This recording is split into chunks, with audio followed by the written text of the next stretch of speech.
Are you tired of seeing the same old quilt patterns? Get ready to be amazed. Today we're going to dive into a world of innovative and unique quilting designs and inspirational color choices. We're going to flip through the pages of this book, Unconventional and Unexpected by Roderick Kirchhoff. From bold and modern to whimsical and playful, these quilts are sure to spark your imagination. Also, these fresh colors, the fresh ideas, the innovative techniques, and the creative quilt designs are sure to spark your creativity. I'm going to put a link to this book in the description box below. Let's get started. So this is the second edition of the Unconventional and Unexpected book. It's American Quilts Below the Radar, 1950 to 2000 by Roderick Kirchhoff.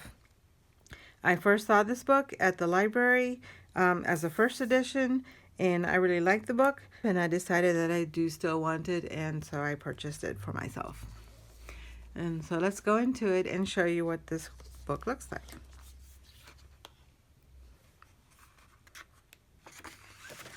So this book has a cover. It's an interesting inside. Oh, this is the back of a quilt. And you can see the newspaper clippings. It looks like it was a foundation piece. Okay. I like this quilt. It's very interesting to me. It's a nice simple points quilt, but the variety, the curve piecing just makes it so much more interesting. Especially like things that are sewn at an angle. And this looks like it might be the back of the coins quilt.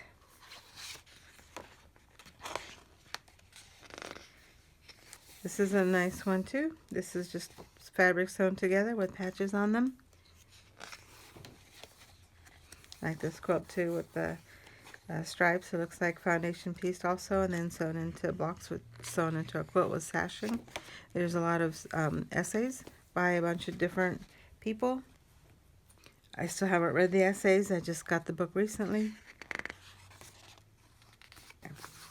There's a foreword by Carolyn Maslumi. I like this quilt too. The kaleidoscope quilt with the center.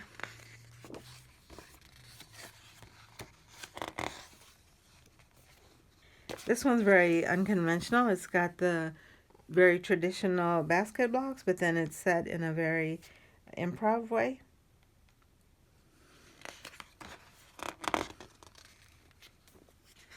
Here's the introduction by Roderick Kirchhoff. I have to admit that when I first saw this book, these kinds of improv piecing, this one and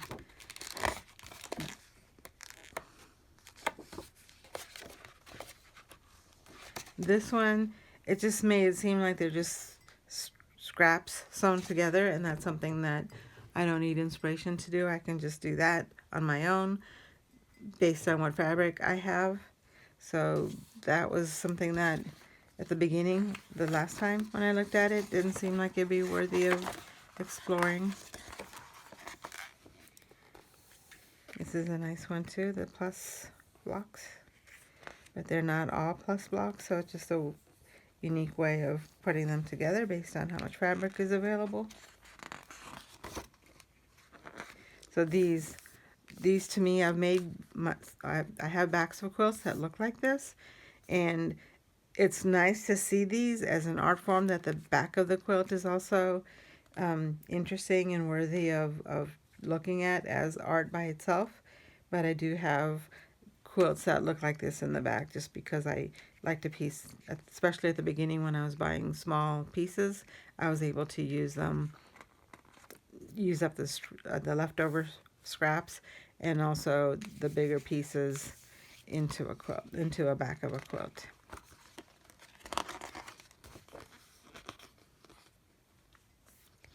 This one's nice too. It looks like they're using mostly squares, but then they incorporated their extra blocks into their quilt. This one too, just sewing pieces together. See, all of these are like things that you would do with whatever you had left over, and I don't know if I could recreate something like this without going through a lot of effort, and it didn't seem worthy to me, but this kind of work made it seem like, well, I don't really need the book because I can do this kind of work on my own. But looking at it now, years later, it is worthy of looking at and analyzing how it's done.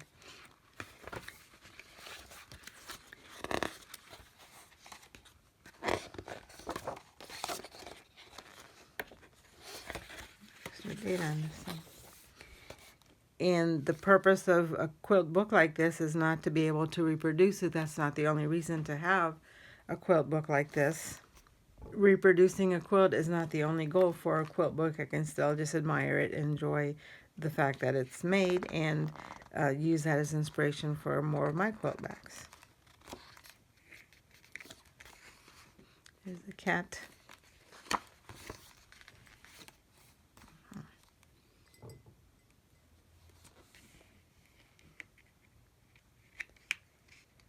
There's more plus blocks. This one's interesting with some of the lighter fabrics in the inside instead of the darker ones. Like the circle blocks too. I have a circle quilt that I'm making, and this actually serves as good inspiration to be able to make a quilt, to make a circle block that looks not exactly the way you're expecting like this, but something that looks, more different. This one I really like. This one is, I think I've seen this similar quilt in my red and white quilt book. It's a nice simple quilt with big blocks. These, I think of the bricks quilt I've seen many times, but this is interesting with the columns of colors together. So that would be a good inspiration to make. It's a detail shot with the hand quilting on it.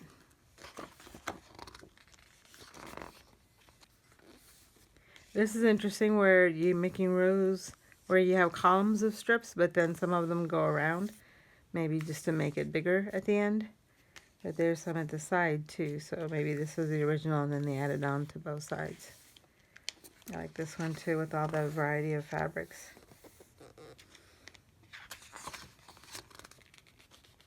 Like all the little ties that they have on this quilt. Lattice. I have quilt blocks out of lattice quilts and I still need to finish those. My signature quilts. One patch diamond. Guess this is what my on point quilt is like, except that my blocks are not pieced. I don't have any piece blocks in them. Another signature quilt that you can make bigger with alternating squares. I like the turtle quilt.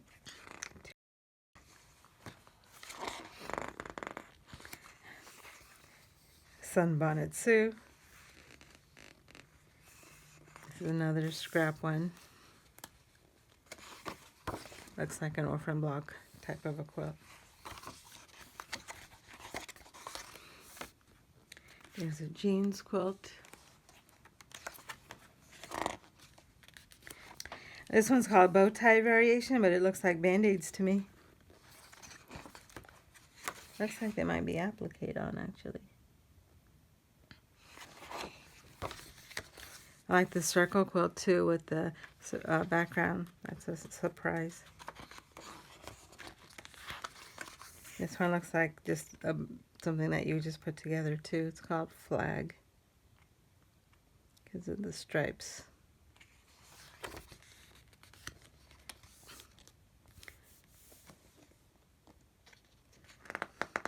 This is a nice design too. This actually works really well, especially if you use striped fabric. It looks like you have more stripes that you don't have to sew as many. It's called a string X. Here's some one patch, 4-corner block, one patch, and unknown pattern. This one is one that Humble Quilts had a sew along with, and I have started this one. I just haven't finished it yet, but I have some ideas about what to do in the border. I'm making a smaller quilt, just a fewer number of blocks, but I have a really interesting idea that I want to try for the border. There's some more plus blocks. It's called crosses. I guess I'm calling it a plus block, but that's the sashing, and the crossings is the diagonal stripes. This one's a string, strip crazy, just adding a variety of strips, different directions. I like the movement that it gives the quilt to go in both directions. This one's an interesting one too. I really like the diamonds in here, in between the sashing. That would really add a lot of interest to make strips you can easily strip piece, and then just to have an interesting sashing to make it more interesting. But this is a lot of work to make this pattern.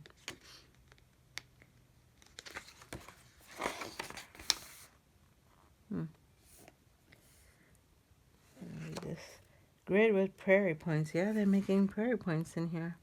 That's interesting. I wasn't sure if that was fabric or prairie points, but that's an interesting technique too.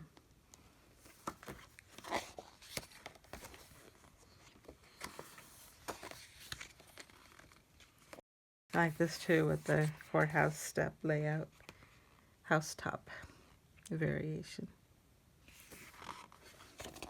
I like the coloring on this quilt too. There's flying geese.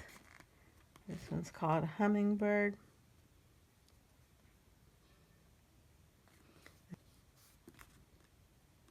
Set-in point. I do like this block, but I don't like the set-in point. But it's pretty easy, I think, if you hand sew them. But doing them on machine would require a little bit of work. Actually, it just looks like there's quarter circles that are sewn into each corner. That wouldn't be that hard.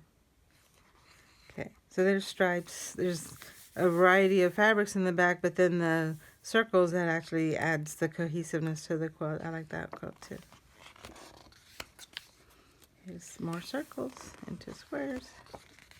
This is interesting. I like the fact that if you make a quilt like this, and instead of paper piecing, you can just make it improv and just make it more interesting that way. Sunburst variation.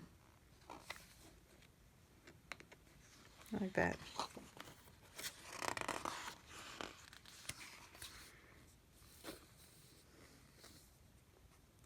This is called Wheel of Fortune. And this one's called Star and Wheels. I'm really drawn to the circle quilts right now. This is an original design of scraps. More checkerboard type things with different sizes of checkerboards. I really like this layout of making triangles out of your scraps, and then of your scrap blocks.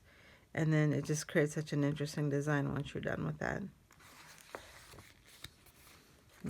This is interesting too. It's just stripes, but then the movement comes in with the curve piecing.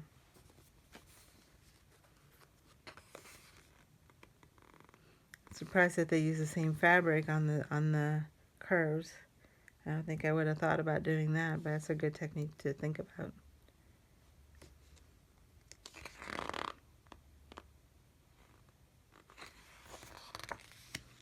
It's a cross quilt. Original design. The collaging of these prints in solids are masterfully executed. Oh, there's solid here, I think.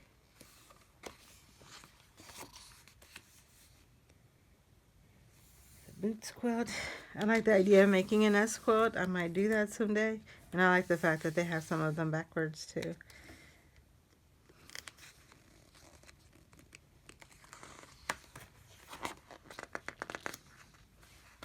String diamonds, strings, the squares. I like this quilt too, with this going around and around courthouse top style. This is called Housetop. And I like how this looks like it's interweaving in there, lattice. Love the colors on this quilt. It's a nice combination of colors on this cross quilt. Double wedding ring, baseball, This is like the other pattern where they had scraps in the background with circles on the top. 4-patch. 9-patch variation. This is a mosaic. Another on point quilt. Take a 9-patch and put it on point. Not exactly, but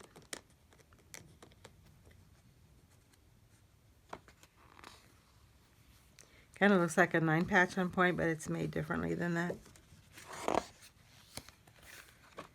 Oh, this is interesting with the texture in the middle here, this block. It's very conventional until they got to this part.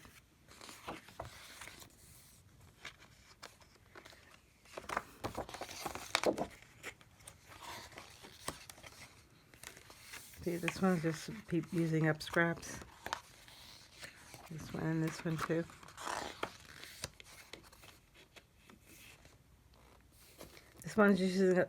This one is also just using up scraps, but I really like this one, the way it looks, strip and string. Unknown pattern. It's interesting, I like this because it has a square in the middle instead of the circles. That would be a fun one to recreate. There's a string star. There's another bow tie. Another striped one. Oh, I like this one too.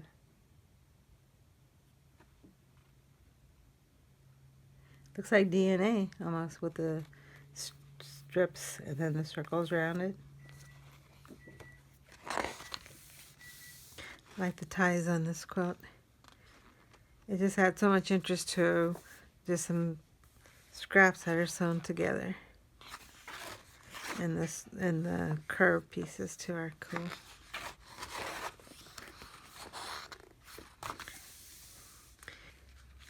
I like the arrangements of this log cabins in here. They form a diamond in the center, like a trip around the world setting,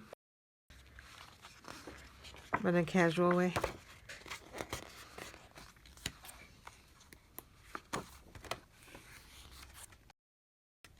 They're interesting 8s all around here.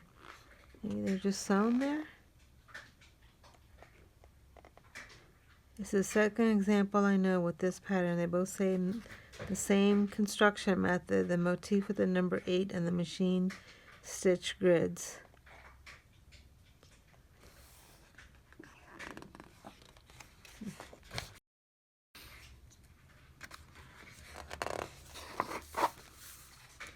Brief history of quilts and contemporary art. That's cool, I like that.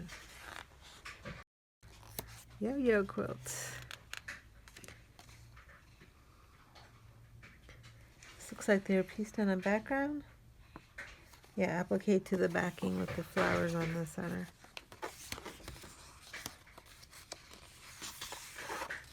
Oh, this is cool, I like this too. Spider web. With the unusual shape in the corner here.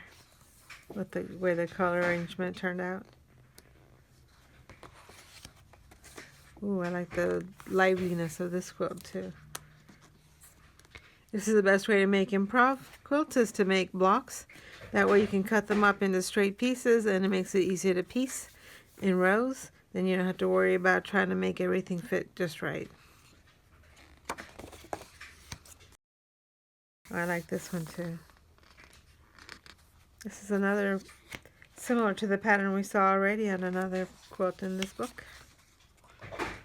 Overalls, log cabin.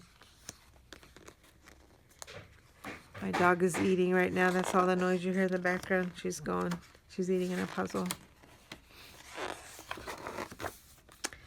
From under the bed cover, the curator's perspective. Oh, this is nice too.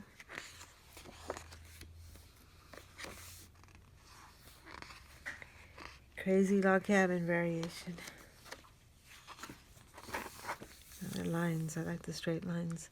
And the short pieces kind of help add a lot of interest. Strips.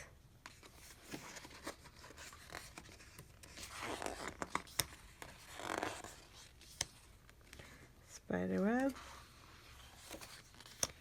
fan, oversized broken dishes, concentric frames, one patch. It's another housetop pattern. This kind of looks like an Amish quilt coloring. Yep, Lancaster County Amish diamond in a square. Victoria's crazy quilt. 4-patch variation. This, I think, is a cover quilt. Yep. It's interesting how you decide which quilt would be a cover quilt because there's so many beautiful ones in here.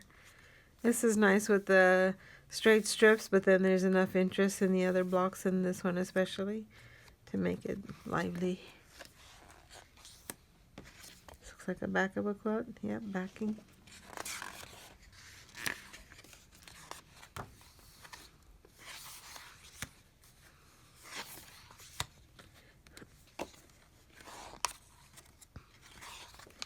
This is simple colors, but it makes such a difference. Just the way the pieces are put together.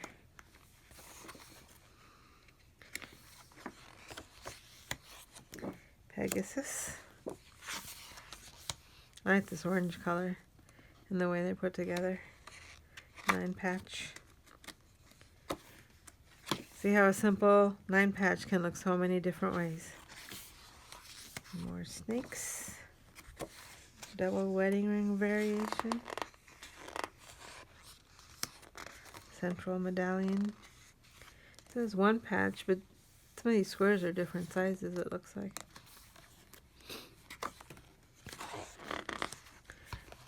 Guess you could still call it 1 patch with different sizes.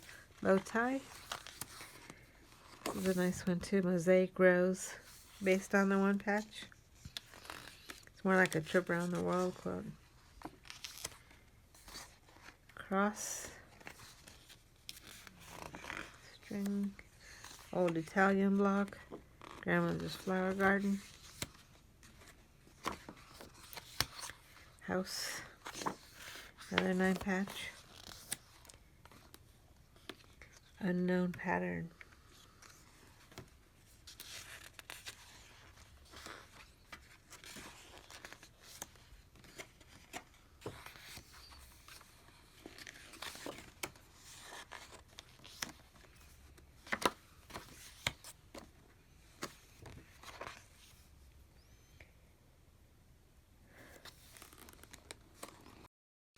I like the strips too.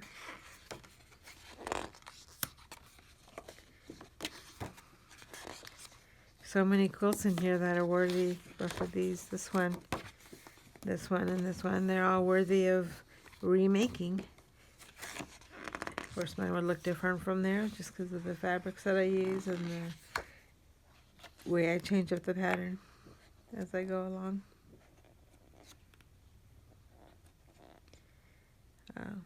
It's a simple postage stamp, but look at how much interest that is with the way the fabric is put together.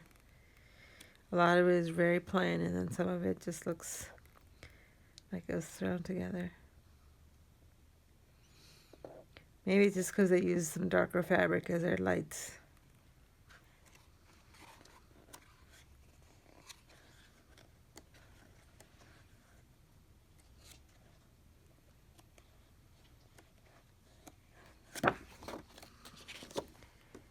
Roderick Kirchhoff.